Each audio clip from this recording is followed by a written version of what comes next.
Ministro do Meio Ambiente, cadê você? A minha casa vai alagar 2 vezes por ano?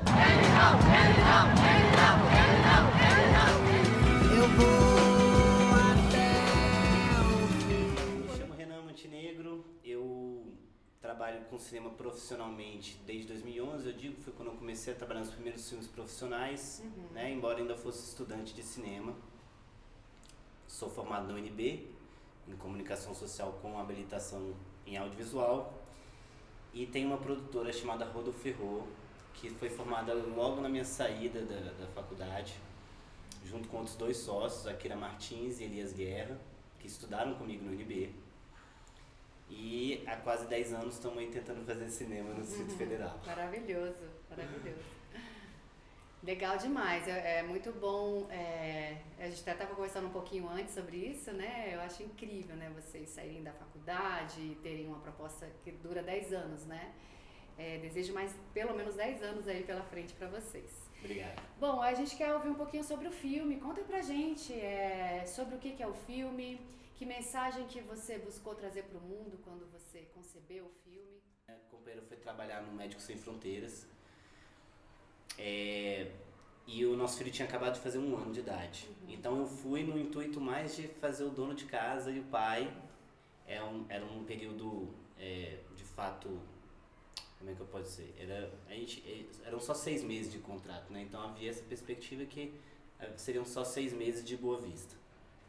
E eu realmente não tinha nenhuma perspectiva de fazer nada, senão escrever algumas coisas em casa só, porque eu sabia que minha função era estar em casa, ficar em casa.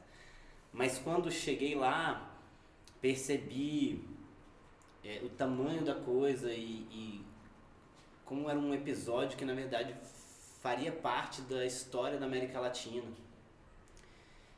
Não tinha essa dimensão quando eu saí de Brasília. E com o tempo eu fui me sentindo até um pouco na obrigação, como um comunicador, como um contador de história, como um cineasta, a fazer algum tipo de registro. Eu falei, eu preciso fazer porque eu tô aqui, eu tô vendo as coisas com os meus olhos, tô em loco e sinto que as pessoas precisam conhecer um pouco dessa história, saber um pouco do que está acontecendo. Renan, o que fez você, assim, você me conta dos motivos, das suas motivações, mas por que você acha importante trazer essa mensagem para o mundo agora, assim? Onde que tá esse lugar? Conta pra gente. Uma coisa que me chamou muita atenção foi uma frase que me falaram lá, que é o seguinte: a gente não saiu do nosso país por uma questão de escolha, senão foi por uma questão de falta de escolha.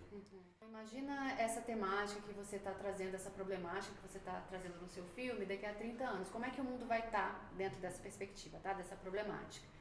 Só que eu vou te apresentar 4 futuros, e aí você vai escolher um desses e você vai falar, olha, eu acho que vai por aqui, tá? Vou falar dos 4 futuros. O primeiro deles é um futuro de crescimento, onde as coisas como elas são hoje, elas crescem, elas se potencializam, elas aumentam. Então, se tem desigualdade, a desigualdade aumenta, se tem restrição, essa restrição aumenta. O que existe hoje, as tendências, elas continuam e só crescem, tá?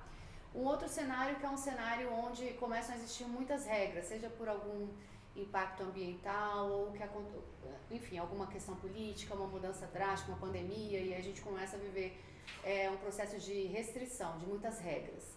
Ou um terceiro contexto, que é um contexto de declínio. Então, as coisas como elas estão hoje, elas ruem, né? Elas sofrem muito, elas começam a degradar.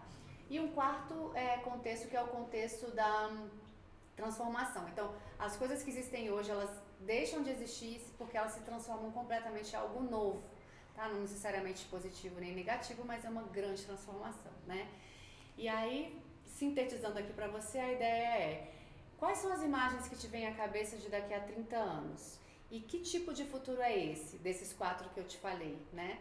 Que imagens que vêm aí desse futuro? Tenta trazer um pouquinho, assim.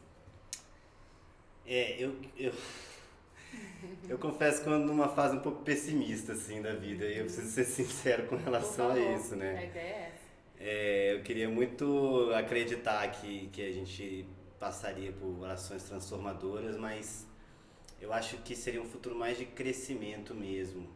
Eu imagino, na verdade, uma grande crise ambiental, assim, na verdade, acho que esse é o meu maior medo, aliado à minha maior certeza, assim, de que o problema mesmo vai pintar na questão ambiental, assim, né? E eu acho que isso vai acarretar uma série de coisas, incluindo aumento de desigualdade social, aumento de crise econômica nos países emergentes e um natural aumento de êxodo e imigração para outros países, porque também eu acho que vão pipocar outros problemas sociais também nesses países, assim, né? Eu tenho medo também desse aumento de polarização, de extremismos. O que a gente pode fazer? O que você como realizador ou a gente como humanidade pode olhar e cuidar? Eu acho que essa é a pergunta de $1 milhão mesmo, né? Mas eu acho que é o que você falou, assim, eu acho que existem diversas esferas de atuação, né? Eu acho que a esfera individual, que ela é também, digamos assim, impacta, né, esse mini universo que habita ao redor de você. Eu acho que tá